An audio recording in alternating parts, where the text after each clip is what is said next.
I've been a journeyman mechanic since 2018, I believe. Bought a quad when I was like 12 years old, ripped it right apart, put it right back together, had it all running and everything, and chopped the muffler off my 90 GM half-ton, and it wasn't a project, just 1500 Chevy, brown extended cab, long box. And then I bought a Duramax and sold the Chevy for an exhaust system for the Duramax. Then it just kind of went from there, and liked the diesels ever since. Been here for just about 2 years. Enjoy it here. Pretty dang good place to work for. Favorite part about the teamwork is there's a good crew of people to work with. Everyone can joke around and have a good time. This work still gets done, but it's fun. One of the more challenging jobs that I face with frequently is pulling the cabs, opposed to leaning over the rad and reaching under there. It's definitely a lot easier. Got to make sure everything's hooked up and everything's good after that many-hour job.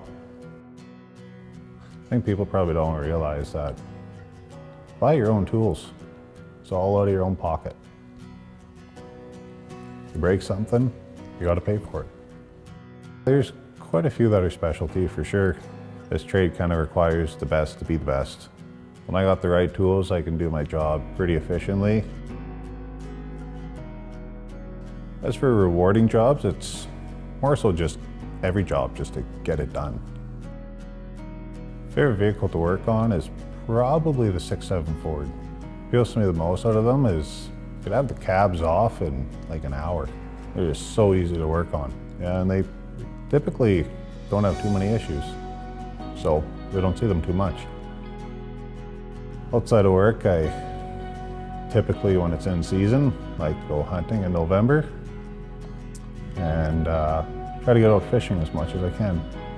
Spend time with the family, and they come hunting too and go fishing as well. If I had one piece of advice to give to someone that wanted to become a diesel mechanic, get ready for probably a lot of sarcasm in your first year and a lot of shitty jobs.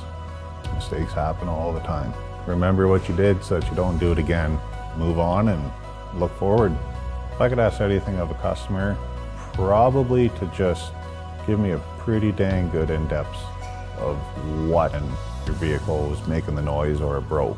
What were you doing when it happened? A good story goes a long ways of how I could diag what's going on. Someone came to me and asked a good shop to go to, I definitely have to say S&M Diesel. We got a good, strong team with lots of strengths in lots of different fields to get your vehicle fixed right. We'll get the job done.